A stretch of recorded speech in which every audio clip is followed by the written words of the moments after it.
আজও পৃথিবীতে এমন কিছু মানুষ আছে যারা নিজের সুখের জন্য অন্যকে কাঁদাতে পারে, আর কিছু মানুষ এমনও আছে যারা নিজে কেঁদে অন্যকে সুখী করার চেষ্টা করে।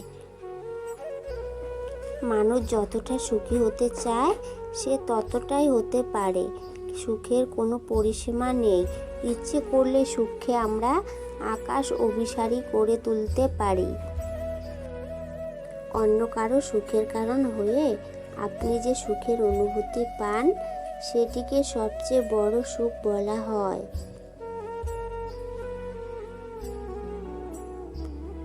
একটা কথা বলে রাখি, নিজের সুখের দায়িত্ব অন্য কারোর হাতে দিও না, কারণ সে হারিয়ে গেলে সুখটাও হারিয়ে যাবে, মাঝখান থেকে তুমি কষ্ট পাবে।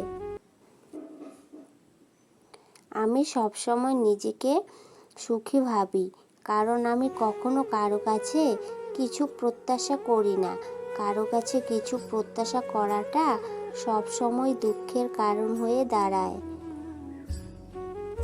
যে মন খুলে হাসতে পারে না সেই পৃথিবীতে সবচেয়ে অসুখী।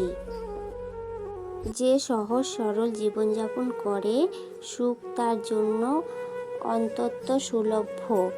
জীবনে সুখী হওয়ার জন্য পুরো পৃথিবী দরকার হয় না, শুধু একজন মনের মতো মানুষ হলেই হয়। হোক না সে ভালোবাসার মানুষ বা কোনো একজন ভালো বন্ধু।